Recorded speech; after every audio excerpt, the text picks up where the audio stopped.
Chapter 1: Cole, pack your things. I need the office. The voice was ice, laced with an authority that expected no argument.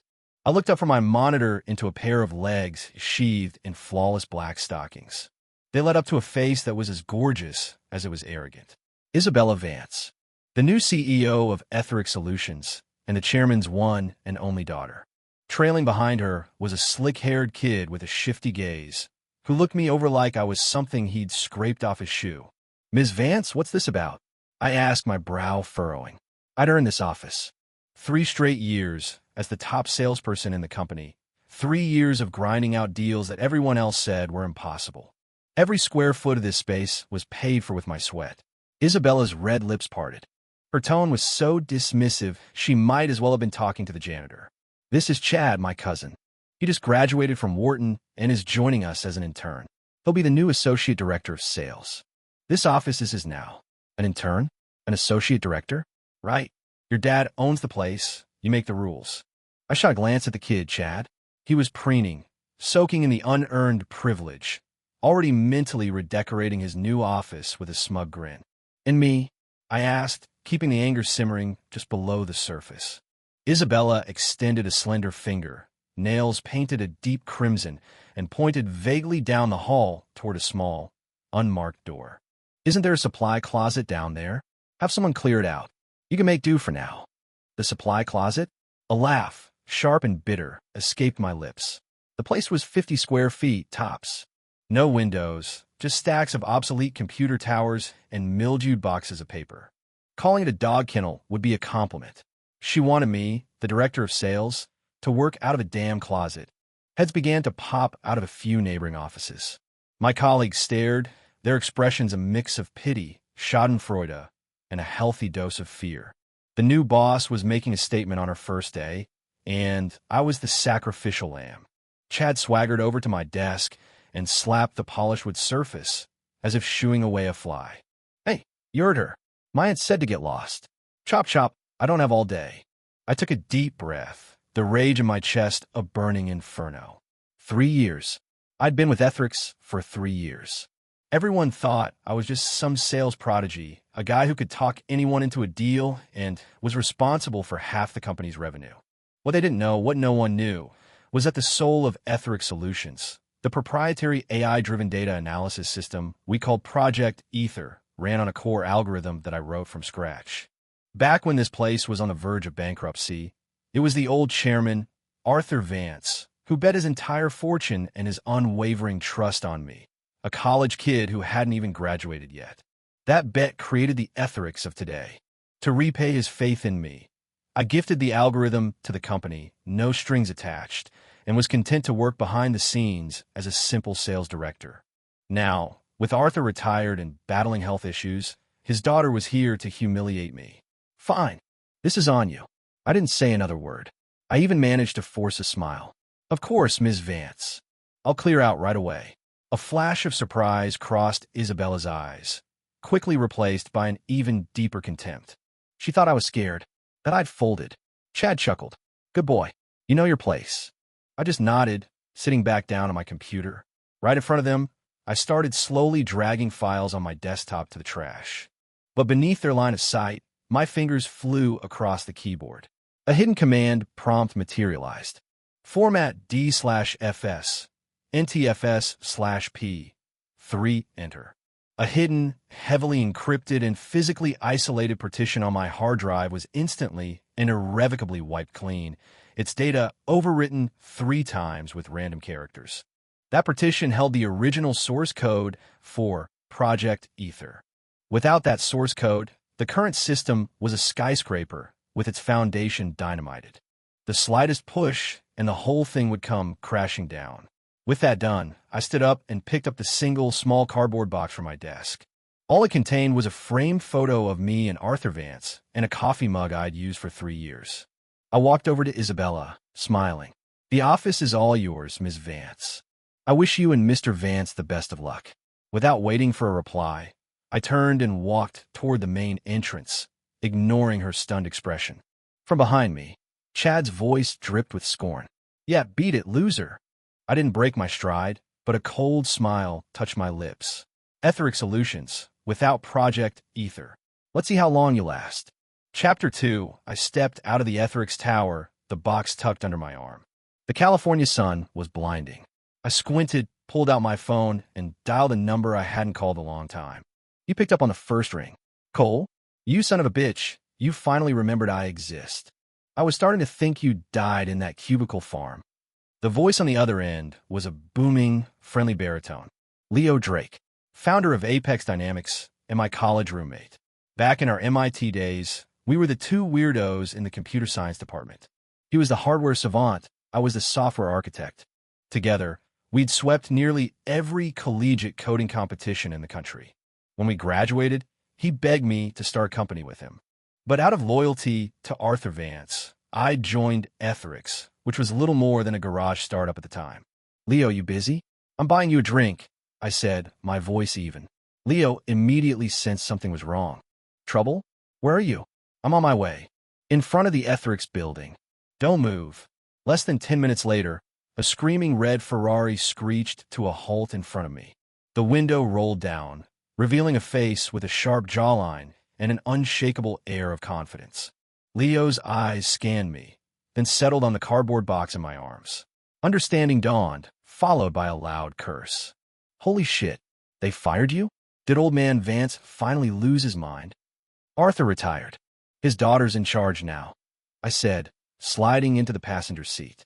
That Ice Queen princess? Leo gunned the engine, and the Ferrari shot forward. I heard she was a piece of work, but I didn't think she was stupid enough to fire her golden goose. He continued to rant as he drove, fighting my battles for me. I just stared out the window, watching the blur of the city streets. Leo, I said, cutting him off. Your company, you guys hiring? He slammed on the brakes, pulling the car over to the side of the road. He turned to me, his eyes blazing with excitement. Hiring? Are you kidding me? I've been trying to poach you for 3 years. What do you want? CTO? Co-president? You and me, running the whole show. Seeing his genuine excitement, I cracked a smile. Just give me a desk for now. We can figure out the rest later. Done. Leo slapped the dashboard. A guy with your skills, forget a department. You can run the entire R&D division for Apex. Salary, equity, name your price. Let's not talk about that yet, I said, shaking my head. My gaze turned sharp. I have a little gift I'd like to give Apex Dynamics. Oh, Leo's interest was piqued. I took out my phone, pulled up a file I'd prepared long ago, and handed it to him. It was the complete architectural schematic for a new, radically optimized intelligent data analysis system.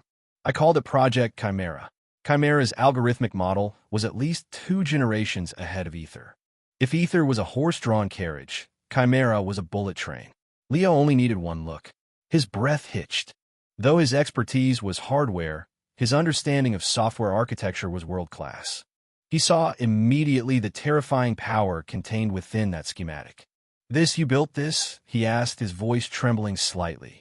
Yeah, just something I was tinkering with in my spare time, I said casually. Leo slammed his fist on the steering wheel. What a waste. A goddamn criminal waste. Arthur Vance used a nuclear weapon as a hunting rifle for 3 years. He was flushed with excitement. Brother, with this Chimera system, give me 3 months and every single one of Etherix's clients will be ours. I looked at him and said coolly, 3 months? That's too long. I'm giving you 3 days. In 3 days, I want Project Chimera online. And I want a press release announcing that Apex Dynamics is offering a 1-month free trial to all new enterprise clients.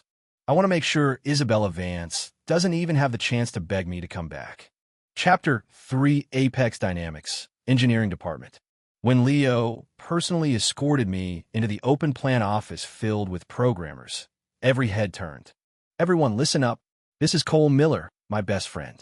As of today, he's the new Chief Technology Officer of Apex Dynamics, Leo announced, his voice booming through the space.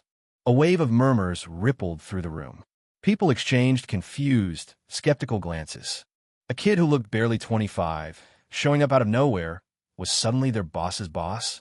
My casual clothes and the sad little cardboard box under my arm didn't exactly scream tech guru.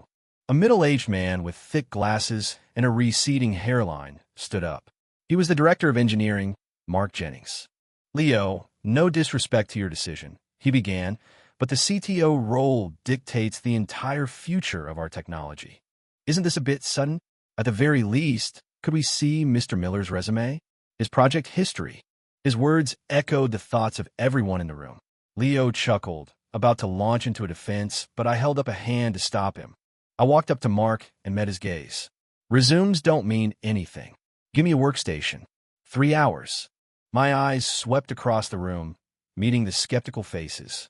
3 hours from now, if what I show you doesn't shut you all up, I'll walk out that door myself. You're all about to get a serious reality check.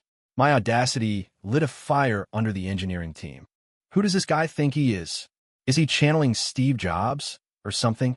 Mark is one of the most respected senior programmers in the Valley.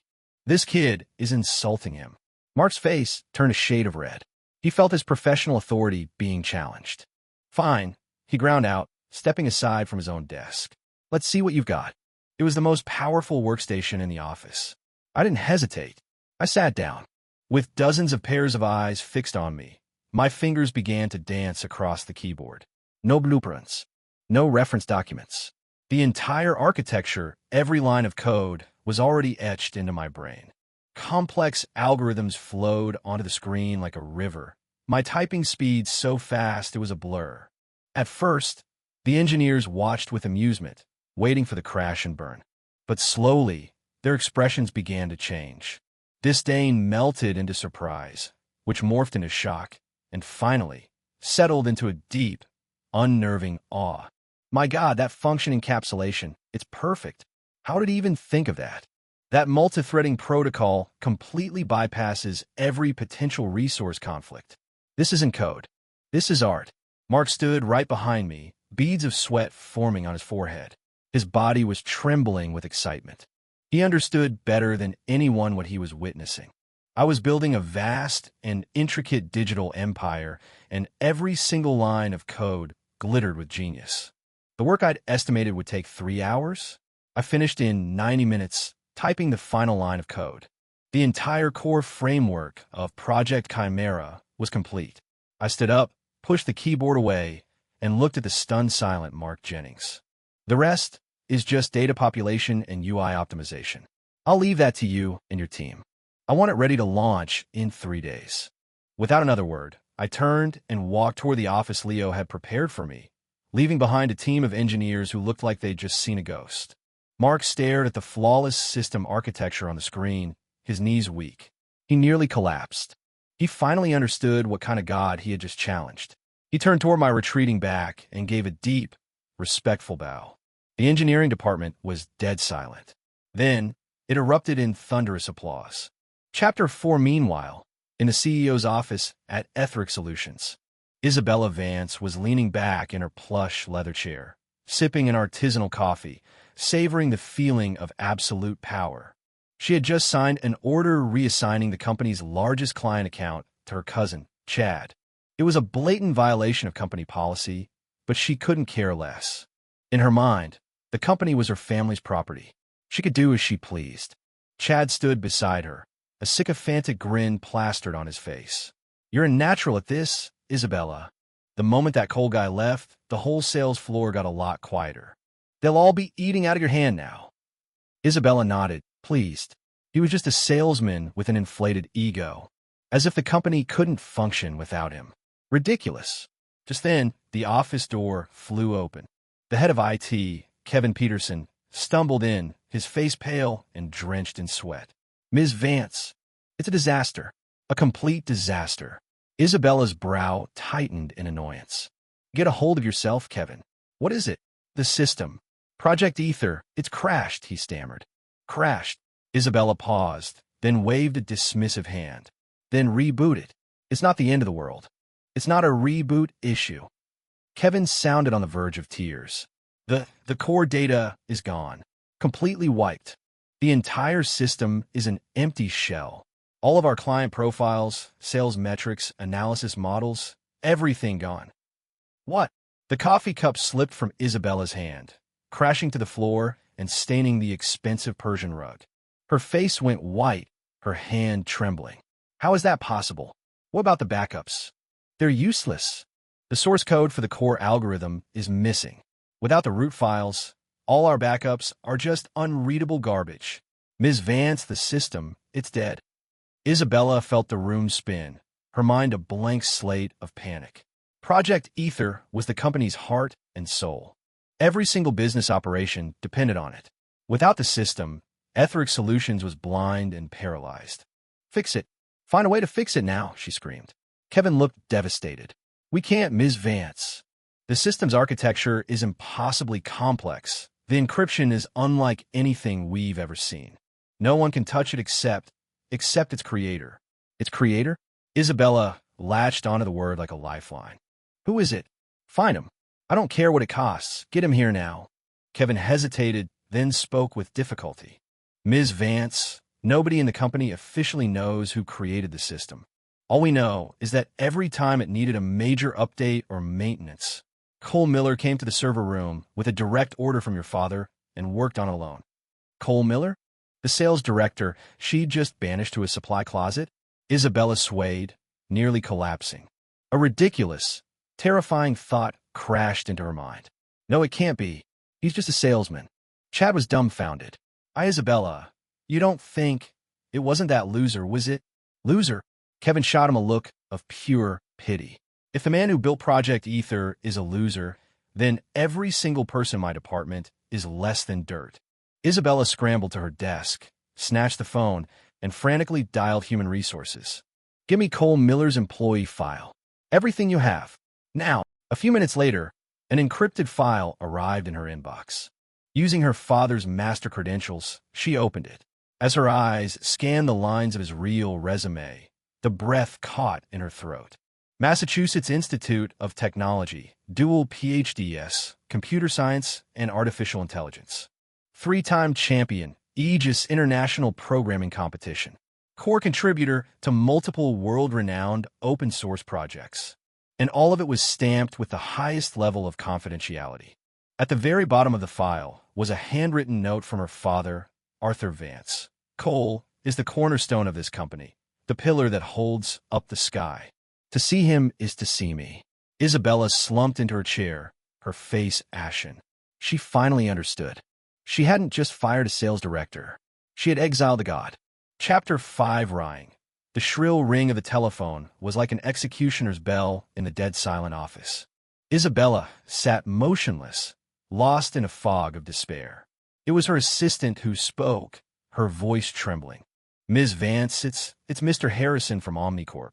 Omnicorp, Etheric's biggest client, responsible for nearly a third of the company's annual revenue. Isabella jolted as if struck by lightning, fumbling for the receiver. Mr. Harrison? Isabella, a voice roared from the other end. What the hell is going on at Etheric's? We have zero access to our client data. Your back end is a wasteland. I'm telling you right now, if this isn't fixed by the end of the day, we're not just terminating our contract, we're suing you for every penny you're worth. Mr. Harrison, please, let me explain. Click. He'd hung up. That was only the beginning. The second call came, then the third, the 10th. Every major client the company had, calling one after another, as if on cue. The message was always the same, furious questions and threats of termination. The cacophony of ringing phones and her assistant's panicked reports filled the office, a symphony of corporate doom. Isabella's face had gone from white to a sickly gray. Her prized Wharton MBA, her arrogant business savvy, it was all useless against a hard wall of technological failure. Cole. It has to be Cole, she muttered, her eyes shot with blood. Find him. I don't care what it takes. Get him back here. Chad, now terrified, fumbled with his phone. I'll call him right now. But when he dialed the number he knew by heart, all he got was a cold, automated voice. The number you have dialed has blocked your call. He tried again from different office lines. The result was the same. Isabella. He's not picking up. He blocked all of us. Isabella snatched the phone from his hand and dialed from her personal cell. This time it rang. She clung to the phone like a drowning woman to a piece of driftwood. Her voice was unrecognizable, thick with tears and desperation. Cole, it's Isabella Vance. Please come back. Come back to the company. I was wrong. I was so wrong. A calm, Detached male voice answered from the other end. Who is this? The voice was deliberately distant, as if speaking to a stranger. It's me. Isabella, she cried. Cole, please stop playing games. The company needs you. Come back. I'll give you anything you want. The office. I'll have Chad move out right now. No, you can have my CEO office. I'll be your assistant. Just please come back. She had shed every last scrap of her pride to save the company. The line was silent for a moment. Then a soft chuckle. Ms. Vance? Oh, I remember now. I think you have the wrong number, though. I'm the Chief Technology Officer at Apex Dynamics now. As for whether Etherix Solutions lives or dies, that's really not my problem. Click. The line went dead. Isabella stood frozen, the phone still pressed to her ear, feeling as if she'd been struck by lightning. Apex Dynamics. CTO. He was really gone, and he'd gone to her biggest competitor. Despair, cold and absolute, washed over her, pulling her under. Chapter 6 Apex Dynamics, CTO's office. I put down my phone and picked up the glass of Macallan 18 that Leo had poured for me, blowing gently on the amber liquid. Wanted to come back. Maybe in your next life. Leo sat across from me, a grin stretching from ear to ear. That was beautiful, man. I bet that witch is absolutely losing her mind right now. That was just the appetizer, I said coolly, taking a sip. What? Leo blinked. I met his gaze. How are the final diagnostics on Project Chimera? Flawless. The mention of the project sent a jolt of energy through him. Mark and his team have been mainlining coffee for 3 days straight. They're in the final stress testing phase. They practically worship you, by the way. Good, I nodded. Get everything ready. We're holding a product launch event tomorrow morning at 10. Tomorrow? Leo looked surprised. Isn't that a little rushed? We haven't done any marketing, no press prep. We don't need it. A smirk played on my lips. The catastrophic failure of Etherix is the only marketing we need. I want the entire industry to know. Ether is dead. The age of Chimera has begun. Leo stared at the unshakable confidence in my eyes and felt a surge of adrenaline. This was the Cole he remembered, a king in the world of code. You got it. I'll make the arrangements, he said, slamming his hand on the table. Goddamn, working with you is a rush. The next day, 10 a.m., the Apex Dynamics product launch was held in the grand ballroom of a 5-star hotel. The crowd of journalists and industry analysts was smaller than usual. The event had been organized so suddenly that many hadn't had time to respond. But the ones who mattered were all there, especially the executives from the companies that had been burned by Etherix. They came with a sliver of hope, desperate for an alternative. I took the stage myself. No flashy slide. No long, boring introduction.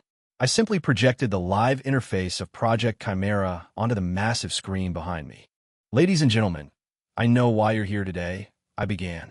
You need an intelligent data system that is stable, efficient, and secure. And this, I gestured to the screen, is Apex Dynamics' answer. This is Project Chimera. I proceeded with a live demonstration. Blistering response times. Frighteningly accurate data analysis. A security protocol that was a digital fortress. And an AI predictive model that was at least 10 times more powerful than anything Etherix had ever offered. The audience was mesmerized. The executives who had suffered under Etherix were practically trembling with excitement. This wasn't a replacement. This was a revolution. After the demonstration, I delivered the final, crushing blow. To thank you for your support, Project Chimera will be available to all new enterprise users for a 1-month, no-obligation free trial. Furthermore, Apex Dynamics guarantees that we will provide free, seamless data recovery and migration services for any company switching over from the Etherix platform. The ballroom exploded. Free trial. Free data recovery. It was the equivalent of dancing on Etherix's grave. Mr. Miller, OmniCorp would like to be the first to sign up. Us too. Sterling Industries is in. Count us in. The corporate reps swarmed the sign-up tables like sharks in a feeding frenzy, their eyes fixed on me with a look of reverence. At that same moment, a live stream of the event was playing in the main conference room at Etherix Solutions. Isabella and her senior management team stared, paralyzed, at the familiar yet alien figure on screen. When they saw the overwhelming power of Project Chimera, the color drained from their faces. When they heard my promise to recover their lost Etherix data, It was as if the floor had fallen out from under them. I wasn't just stealing their clients. I was stealing their clients' history, their very foundation, and handing it back to them on a new, superior platter. This meant Etherix had no hope of recovery. None. Isabella's body went limp. She collapsed in her chair, her eyes vacant. "It's over," she whispered. "It's all over." The other executives in the room now looked at her with open contempt. She, and she alone, had driven their company off a cliff. Chad, terrified, took a step back, trying to distance himself. "Isabella, this wasn't my fault. This was all your idea." "Shut up," Isabella shrieked, snapping. She grabbed the nearest object, a heavy glass water pitcher, and hurled it at him. "Get out. All of you get out." As chaos erupted around her, one last, desperate thought pierced through the fog of her despair. "My father. He has to have a way. He respected Cole so much. He can get him back." Clinging to that last sliver of hope, she scrambled out of the conference room and ran for the parking garage. Chapter 7 City General Hospital, VIP Wing. When Isabella burst onto the private floor, she saw her father, Arthur Vance, practicing Tai Chi on the sunlit balcony, guided by a nurse. He looked vibrant and healthy, not at all like a man in recovery. "Dad!" She ran to him, sobbing, and fell to her knees at his feet. Arthur slowly completed his movement. He glanced down at his disheveled, weeping daughter, his expression not of concern, but of profound disappointment. "I saw the news about the company," he said, his voice cold. "Dad, you have to save the company." "Save me?" Isabella clutched his legs, her voice breaking. "I was wrong. I never should have let Cole go." Arthur didn't help her up. He just looked down at her and asked, each word a chip of ice, "You let him go?" I didn't know he was so important. I thought he was just a salesman." Slap. The sound of the slap echoed on the balcony. Arthur was shaking with rage, pointing a trembling finger at her. "You didn't know? Did you not read the letter I left for you? The one that said, 'To see him is to see me'? What did you do to him?" "Let me tell you something, Isabella. Etheric Solutions exists today, not because I was some brilliant CEO, but because of Cole Miller. 3 years ago, when we were bankrupt, I was the one on my knees, begging him to save us with his algorithm. He is the soul of this company. I treated him like a son, like a king. And you? You threw him out like a piece of trash." Arthur's words were hammer blows, shattering what was left of Isabella's world. She finally understood. The company's name, Etherix, wasn't just a cool corporate buzzword. It was named after him, after his project, Ether. "Dad, what will we do now?" she asked, trembling. Arthur closed his eyes and took a long, deep breath.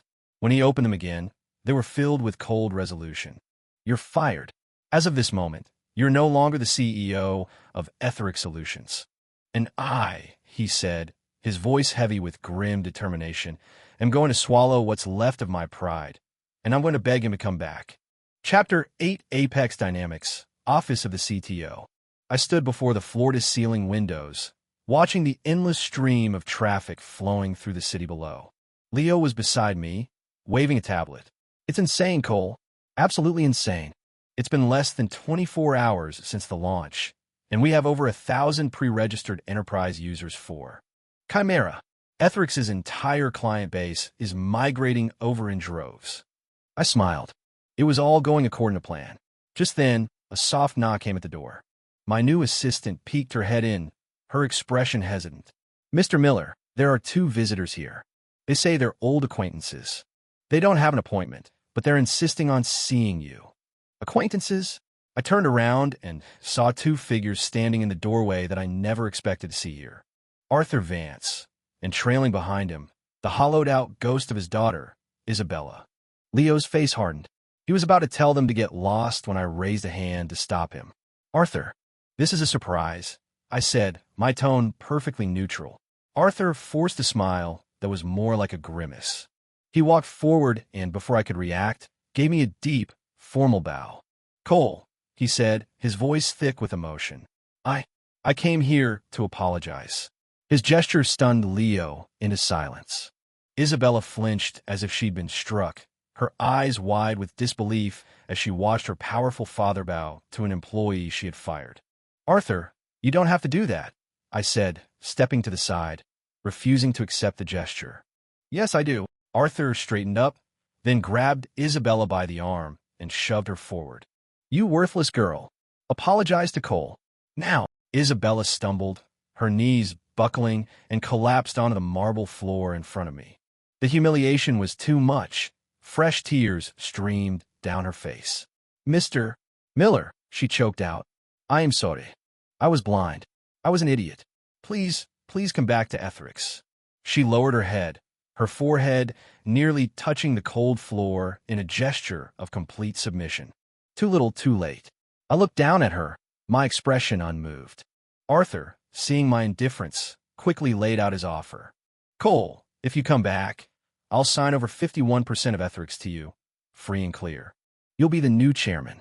As for my daughter, I'll throw her out of the company, out of my life, permanently. What do you say? It was, admittedly, a hell of an offer. A day ago, it might have tempted me. But not now. I slowly shook my head. Arthur, I appreciate the gesture. I really do. But I've already signed a contract with Apex. I'm a CTO here. I paused, glancing at Leo, who stood steadfastly beside me. Besides, a man has to be loyal to his friends. Leo believed in me. I can't turn my back on him. Leo's eyes welled up with emotion. He put a heavy, grateful hand on my shoulder. My refusal was the final blow. It shattered the last of Arthur's hope. He seemed to age 10 years in an instant, staggering back a step. Isabella, still on the floor, stopped her pleading and just sat there broken. I walked over to them, bent down, and spoke softly to her, my voice for her ears alone. You need to understand something, Isabella. You didn't just fire an employee. You destroyed your father's entire life's work. I stood up straight and nodded to my assistant. Show them out. Chapter 9. A week later, a lavish corporate gala was being held at a waterfront hotel with a stunning view of the San Francisco Bay. The guest list was a who's who of the city's business elite.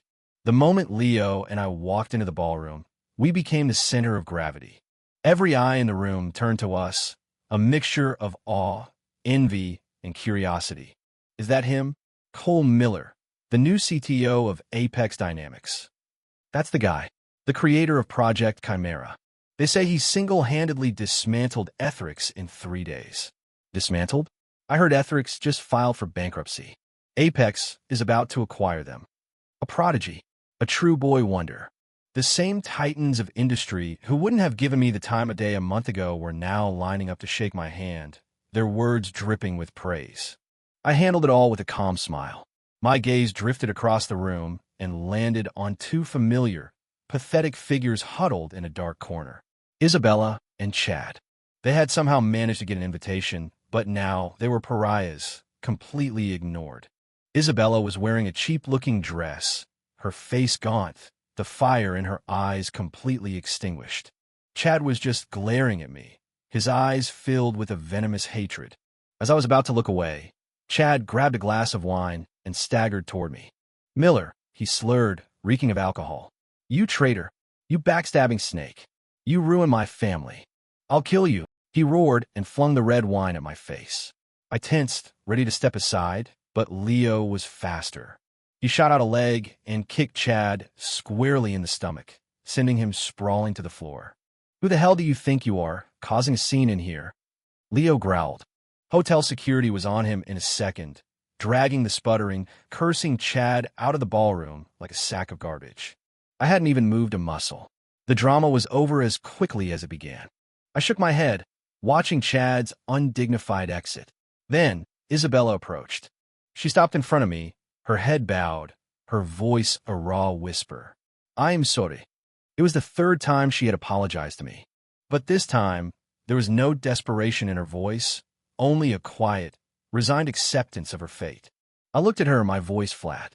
Ms. Vance, there's nothing left to say between us. You go your way, and I'll go mine. I paused, a flicker of a smirk on my face. Oh, wait. I forgot. You don't have a way to go anymore. Without another glance, I turned and walked toward the center of the ballroom, back to the glittering lights and clinking glasses. Back to the world that was now mine. Behind me, Isabella was left alone, a solitary silhouette of despair. Chapter 10. 1 month later. A massive celebration was held at the Apex Dynamics headquarters. The official reason was to celebrate the successful acquisition of all Etheric Solutions assets for 10 cents on the dollar. One empire had fallen, and another had risen from its ashes. At the party, in front of all the employees and the media, Leo made a landmark announcement. I am proud to announce that, effective today, Mr. Cole Miller will be the new Chief Executive Officer of Apex Dynamics, with full operational control over the entire company. The room erupted in a deafening roar of applause and cheers. I walked onto the stage and took the ceremonial documents from Leo's hand, 100 different emotions swirling inside me. So much had changed in a single month. I had gone from a disgraced director being thrown out on the street to the man in charge of a multi-billion-dollar tech giant. Later that evening, after the party had wound down, I stood alone in the top-floor office, the CEO's office. From the cardboard box I'd never thrown away, I took out the framed photo of me and Arthur Vance. In it, he was laughing, his arms slung around my shoulders, the picture of pride and success. "I'm sorry it had to end this way, Arthur." With a soft sigh, I placed the photo in the bottom drawer of the massive desk and closed it. Some debts, once paid, had to be put away for good. "Penny for your thoughts." Leo walked in with 2 glasses of wine, handing one to me. I took it, and we stood side by side at the immense window, looking out at the glittering tapestry of the city at night. "I was just thinking that an era has ended," I said quietly. Leo smiled and clinked his glass against mine. "No," he said, his eyes reflecting the city lights. "Our era has just begun." I looked at the deep red of the wine in my glass, at the endless city sprawling before me, and a slow, confident smile spread across my face. He was right. My time was just beginning.